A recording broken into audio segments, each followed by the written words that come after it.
Teresa, cuando quieras, adelante. Vale, pues gracias. Yo no tengo PowerPoint y lo que quiero hacer muy brevemente es trasladaros una reflexión un poco más genérica, tal vez. En primer lugar, quería agradecer a Medicus Mundi, a Inés en particular, la invitación y sobre todo la organización de esta mesa. Yo en esta mesa, no porque estemos en Bilbao, que es mi ciudad, me siento como en casa, pero porque estoy en una... O sea, esta cosa de que el feminismo es una interlingua que hace que nos entendamos. Estaba pensando, y aprovecho para una pequeñísima cuña publicitaria, que el lunes tendremos, seguramente estará ya convocada una concentración en la Plaza Elíptica para protestar, convocada por el movimiento feminista de Euskal Herria, para protestar en contra de la contrarreforma que se nos viene encima, Ley Gallardón, y estábamos ayer en una reunión en la que teníamos que hilvanar el comunicado con el que vamos, y me dan ganas de deciros, si tenéis un rato, que lo escribáis vosotras, porque es exactamente las cosas que habéis estado diciendo respecto al clasismo, respecto a que no todas las mujeres que abortan se sienten necesariamente culpables, etc. Es decir, es la problemática con la casuística, la variedad que hay en unos lugares y en otros, pero es exactamente las mismas cosas que decimos nosotras. Yo, en todo caso, quería hacer una reflexión, un poco, no contar la lucha del movimiento feminista en estos momentos, después de 30 años, por el derecho al aborto, sino hacer una reflexión al hilo de estas cuestiones y al hilo del tema del Congreso, que es la salud sexual y reproductiva, sobre la vinculación o la relación entre movimientos sociales en general y en particular movimiento feminista y Estado. Entonces, en 4 puntos que necesariamente serán muy sumarios y espero que no muy desarticulados, es una reflexión como en work in progress, ¿no? Que se está haciendo y que, bueno, que yo la planteo aquí no para concluir nada, ni mucho menos. En unos previos sí que me gustaría hacer una alusión a una solicitud casi a la organización del Congreso y a todas las personas que estáis aquí, en el siguiente sentido. Me parece que no debemos hablar de derechos sexuales y reproductivos, así de corrido y de seguido. Me parece que las feministas hemos explicado muchas veces ya que sexualidad no es maternidad. Tal vez esta mañana se haya hablado de ello, porque yo he llegado muy tarde, cuando estaba ya terminadas las intervenciones, entonces no sé si estoy ya diciendo algo que ya se ha comentado, que sería muy posible, por lo menos. Digo que las feministas hemos insistido tanto en que sexualidad no es maternidad, que me parece que hablar de derechos sexuales y reproductivos como si fueran un todo supone desandar el camino que llevábamos andado. Yo creo que hay que hablar de derechos sexuales por un lado y de derechos reproductivos por otro. Y si se quiere hablar de las dos cosas, repetir los dos sintagmas, derechos sexuales y derechos reproductivos, ¿no? Porque creo que la cuestión lingüística es muy importante.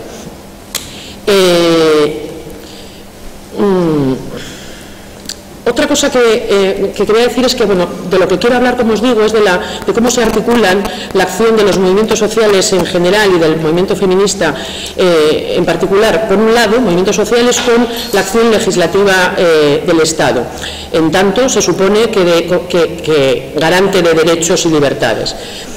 Esto es un clásico, en realidad, en teoría política, ¿no? Que podríamos nombrar como sociedad civil y Estado. Y antes de meternos en materia propiamente, sí que quería señalar, por lo menos, que por supuesto, cabe entender el Estado de muy diversas maneras. Tampoco sé si lo habéis tratado a la mañana, ya lo siento, ¿no? Pero porque algo he oído cuando he llegado que estabais con este asunto. Pero, desde luego, en el movimiento feminista, que tenemos tantas controversias intrafeministas y tantos desacuerdos entre nosotras, luego diré algo al respecto también, no estamos de acuerdo sobre cómo entender, sobre cómo caracterizar el Estado. Si como un ente básicamente garantista, que está ahí para defender los derechos y las libertades y garantizar que se puedan ejercer, o si es una instancia represora y controladora, ¿no? Por decirlo rápidamente. ¿Cómo entendemos, de hecho, el Estado, las feministas, o cómo lo debemos de entender?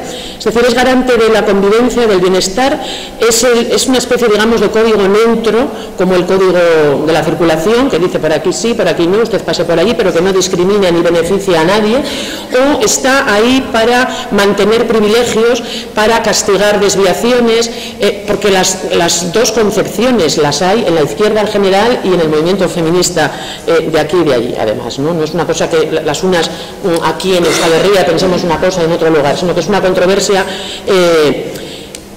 intrafeminista.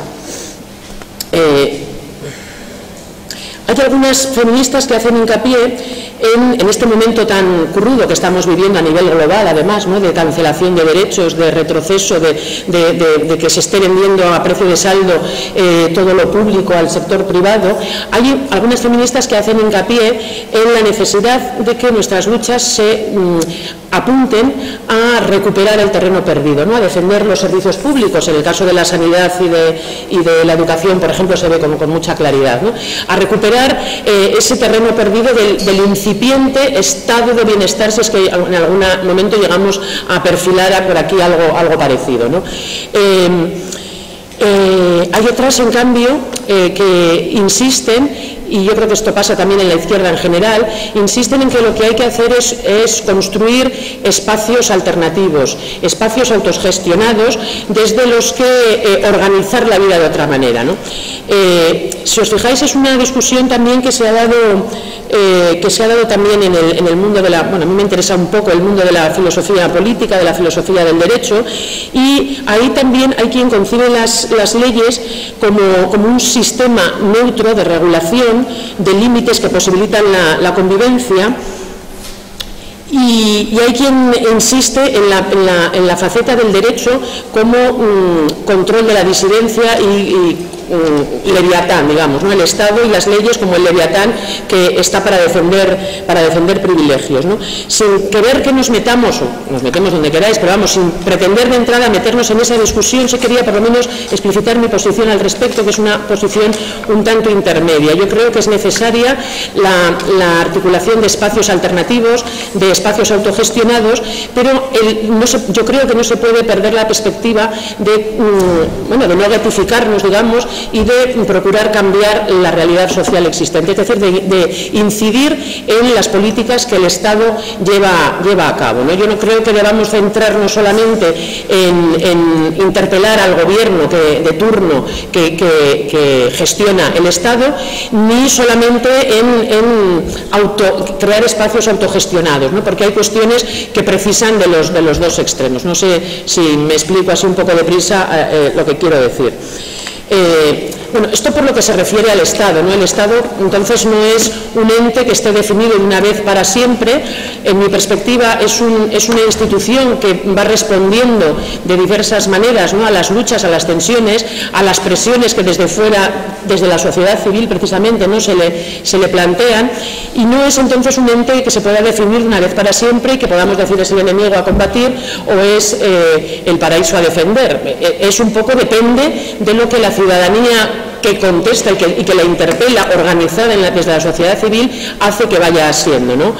Como decía Nietzsche, lo que tiene historia no tiene definición, y el Estado, como institución de instituciones, es producto de una historia, producto de unas circunstancias históricas, de unas luchas, de unas resistencias y de unas tensiones que perpetuamente lo están rehaciendo. Yo creo que nuestra lucha tiene que ser para conseguir que el Estado sea garantista de derechos y no sea el leviatán que defiende privilegios.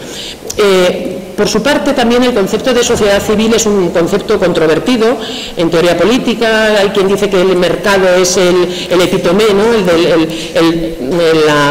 la concreción de la sociedad civil. Hay quien concibe que el mercado no tiene nada que ver con la sociedad civil y que, sin embargo, hay que hablar más de comunidad, de lazos de solidaridad en la sociedad civil.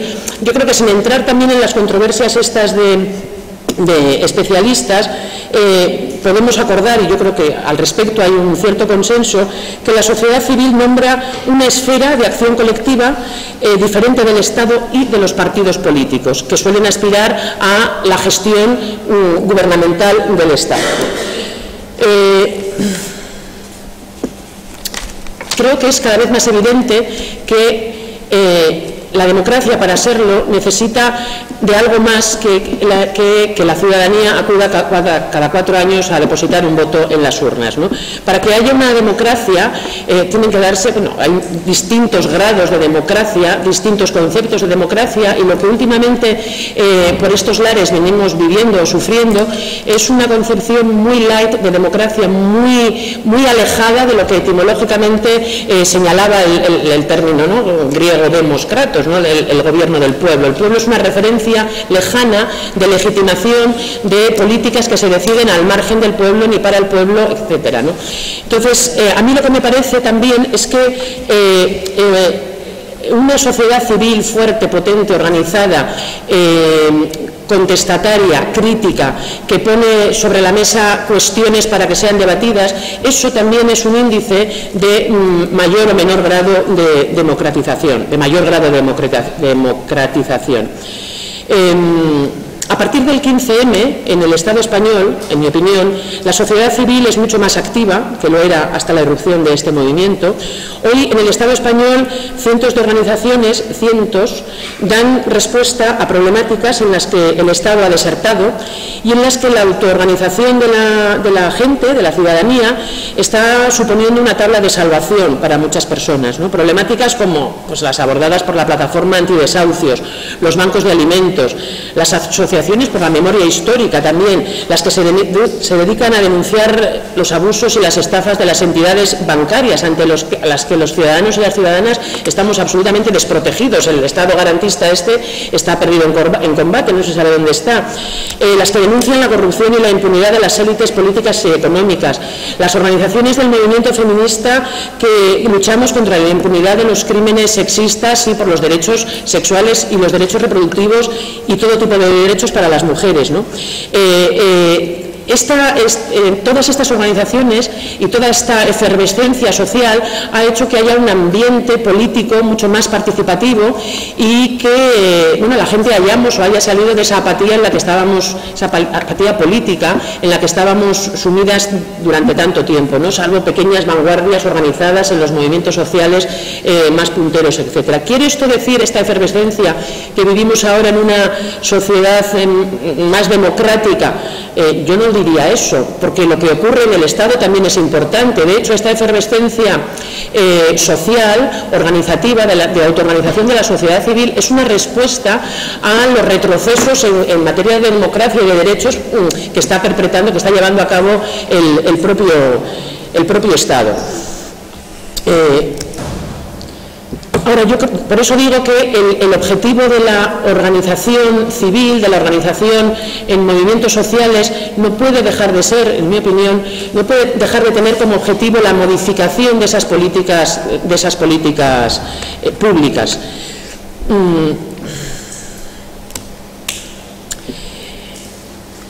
Hay muchos aspectos que reducen muchísimamente, antes me refería a la cuestión esta de ir a votar cada 4 años, ¿no? Pero no es la única cuestión que reduce muchísimo la calidad democrática de los sistemas políticos en los que vivimos, ¿no?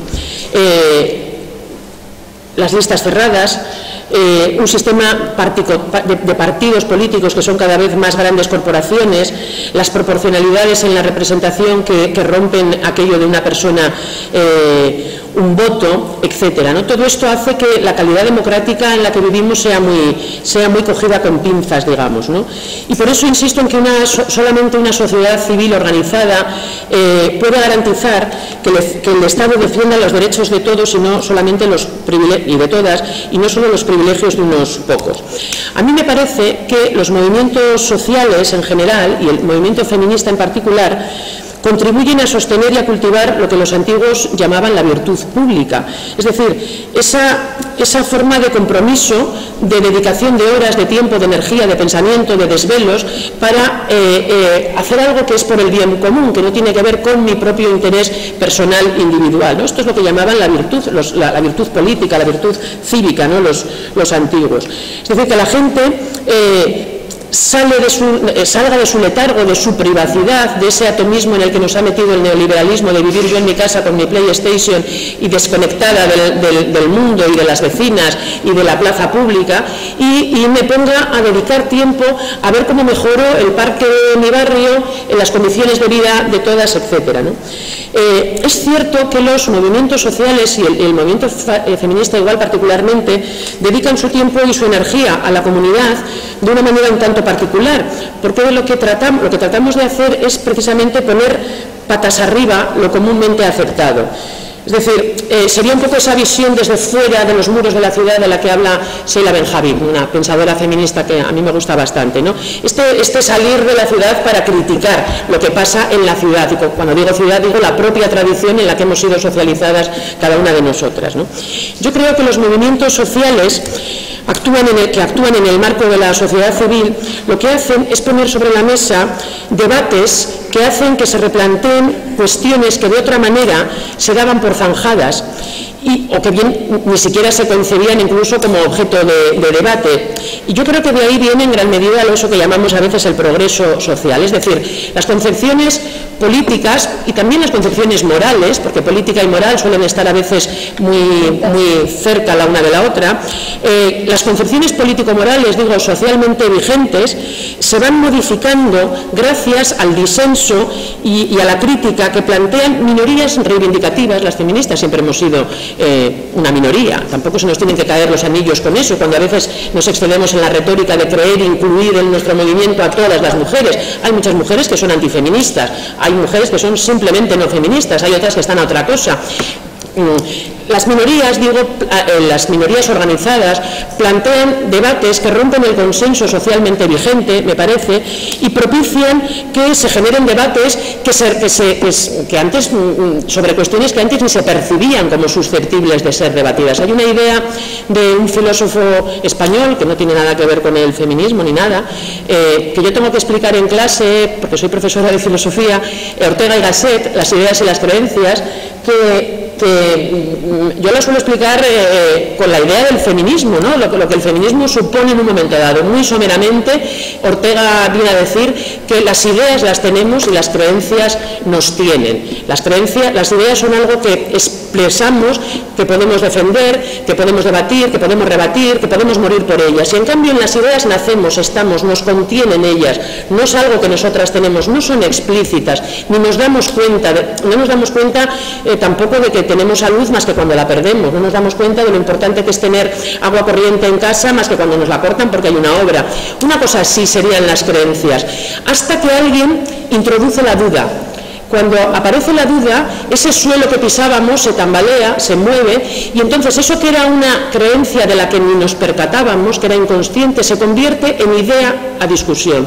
Yo creo que esto es lo que hace, desde luego, el movimiento feminista cuando plantea que en el siglo XIX que las mujeres tienen que votar. ¿Cómo que votar? A nadie se le había pasado por la cabeza, a nadie se le habían pasado por la cabeza tantas cosas que los movimientos sociales, el movimiento feminista, ponen sobre la mesa y que en un momento dado dejan de estar asumidas inconscientemente, pasan a ser explícitamente expresadas, a ser objeto de debate, pero ya están en discusión. Y al cabo del tiempo, pues algunas de esas ideas en discusión se destilan y se vuelven a convertir en consensos, en creencias, en la terminología orteguiana, en creencias socialmente asumidas y aceptadas, ¿no? Yo creo que esto es un poco lo que hacen los movimientos sociales, lo que hace el movimiento feminista con respecto a los consensos sociales que después se plasman en leyes o en legislaciones, ¿no? Este es el esquema general que yo defendía y en el que yo entendía la acción del movimiento feminista con respecto a cómo se van modificando las ideas socialmente compartidas. Tengo la sensación, de todas las maneras, que con el 15M algunas de estas cuestiones se modifican, porque el 15M, en el que las feministas participamos aquí en Euskal Herria con unas peculiaridades un tanto distintas a cómo se está llevando en otros lugares, ¿no? Particularmente en Madrid o en Cataluña o en otros muchos lugares, pero tengo la sensación de que el 15M, más que ser una vanguardia que pone en cuestión previos, que también lo hace, lo que ha hecho ha sido conectar con el sentir de parte de la población, y lo hace además, como ha señalado un filósofo que me interesa bastante, que se llama Santiago Albarrico, el 15M conecta con el sentir mayoritario de la población, conectando o reactivando todos los tópicos políticos que los políticos profesionales repiten cansinamente, vaciándolos de contenidos: democracia, igualdad. Estoy segura de que si cogemos ahora el discurso del otro día del preparado, el nuevo rey del reino, yo no lo oí, ni lo he leído, pero me apuesto por lo menos una caña y una cena también, a que está plagado de términos tipo derechos, igualdad, ciudadanía, pluralismo, bla, bla, bla, bla. Este bla, bla, bla vacío, lo que hace el 15M es recuperarlo, y en lugar de renegar y decir la democracia es un timo, nos habéis engañado, lo que hace es decir, lo llaman democracia y no lo es, y habla en nombre de la verdadera democracia. O sea, quiere recuperar la densidad de los términos políticos que se acuñan en el nacimiento de la modernidad, para decir, por mucho que los queráis pervertir, por mucho que los queráis desvirtuar, por mucho que los queráis vaciar de contenidos, estamos defendiendo la democracia, unos estándares de democracia participativa realmente bastante más presentables que lo que estáis haciendo vosotros. Me quedan 5 minutos, yo quería esto llevarlo un poco a la cuestión de los derechos sexuales y los derechos reproductivos, y cómo el movimiento feminista ha conseguido meter una cuña, meter la duda orteguiana en el suelo en el que estaban asentadas las creencias de las que nadie eran conscientes, ¿no? El feminismo, yo creo, con distintos matices, en unos lugares, en otros, en contextos no ya del sur y de la periferia globalmente, sino en contextos rurales y urbanos, ¿no? En cada área geográfica también. El feminismo, yo creo que ha conseguido que deje de ser una noción comúnmente asumida, aquello de que la sexualidad solo es un medio para la reproducción, que ha sido la idea que ha imperado en Occidente bajo la hegemonía de la Iglesia Católica durante tanto tiempo, ¿no? La sexualidad que no estaba vehiculizada a la reproducción, el sexo heterosexual oral, el sexo homosexual todo él, etcétera, el sexo heterosexual utilizando métodos anticonceptivos, era por definición perverso, porque la sexualidad solamente se entendía como un medio para la reproducción, en una línea de la Iglesia Católica que no es ni siquiera pensamiento cristiano en general, es una línea de pensamiento que parte de Pablo de Tarso, que retoman Agustín de Hipona, Lutero, Calvino, una línea muy clara que es la que acaba siendo hegemónica, que implica condenar la carne, condenar el sexo, asociarlo con el pecado, con la culpabilidad, y concebirlo como un mal menor cuando hay que reproducirse, porque hay que reproducirse. Las feministas hemos conseguido romper eso, introducir la duda ahí, generar debate al respecto, y hoy son grandes masas de población las que sabemos que sexualidad no es maternidad, y que la sexualidad se puede desvincular de la maternidad, no solo porque sea posible follar sin tener hijos, por decirlo rápido, sino porque se pueden tener hijos e hijas sin follar. Es decir, que está absolutamente desvinculado. Otra cosa es el debate intrafeminista que también haya respecto a cómo entender las tecnologías de reproducción asistida, que ese es otro debate que nos divide mucho, y no vamos a darle más vueltas de momento. La concepción paulista de la carne como pecado, de la sexualidad como lugar de la inmundicia y el cuerpo como algo a controlar, es una versión que además lleva asociada la idea de la mujer como el mal, ¿no? En estas dicotomías cabalgadas que estructuran el pensamiento patriarcal, según las cuales el hombre es pensamiento, la mujer es sentimiento, el hombre es cultura, la mujer es naturaleza, el hombre es espíritu, la mujer es materia, las mujeres somos cuerpo, materia, inmundicia frente al espíritu, y entonces las mujeres estamos asociadas al pecado vehiculado a la salud. Claro, en este contexto hablar del aborto es lo que es, ¿no? Pero por lo menos yo creo que globalmente podemos decir que eso es como poco una idea de discusión, lo cual no es poco, y en muchos lugares ha llegado a ser la idea feminista el sentido común mayoritariamente asumido.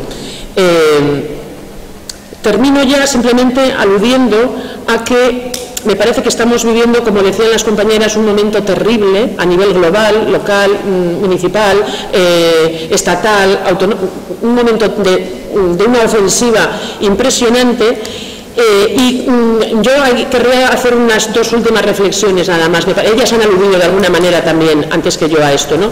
Esta idea de que ningún avance, ningún derecho, la democracia misma, nunca son conquistas para siempre. Siempre hay que estar alerta defendiéndolas. Como nos relajemos, nos volvamos a casa a la PlayStation después de que consigamos poner un poco de orden en este jaleo, volverán a atacar, porque la política no es solamente una cuestión de, me parece, de dar y recibir razones. Estamos atacando privilegios y los privilegios tienden a resistirse siempre y a querer perpetuarse. Entonces, me parece que no hay ningún derecho ganado para siempre. Lo estamos viendo con una crudeza impresionante. Y por eso mismo, y esta sería mi última reflexión, me parece que Verónica aludía antes también a las controversias intrafeministas, ¿no? a las dificultades que tenemos de articular entre nosotras. Es proverbial las discusiones que tenemos las feministas, no ya sobre los top 10 que serían prostitución y otras, sino sobre todo lo que queráis. No estamos de acuerdo en casi nada, es terrible. Yo creo, es verdad, ¿no? Yo creo que este es un momento muy duro y que está muy bien. Vamos a seguir discutiendo entre nosotras, eso está garantizado, le hemos cogido un gusto a la discusión que no nos baja ya, no nos apea nadie de ella, pero creo que es momento de aparcar un poco las controversias intrafeministas. Creo que es momento de unir fuerzas y de salir a la calle a parar la ofensiva que se nos viene encima. Yo he sido siempre muy defensora, me ha tocado mucho defender la pertinencia y la importancia de la teoría, me he dedicado bastante a la teoría feminista, a cursos, a esto, y siempre he defendido la importancia de una teoría no desvinculada de una praxis política, por supuesto, pero la importancia de los análisis teóricos potentes, solventes, densos, complejos. Pero creo que ahora es momento de otra cosa, creo que ahora es momento de actividad, así que espero veros a la mayoría el lunes en la Plaza Elíptica para protestar contra la reforma de Gallardón. Gracias.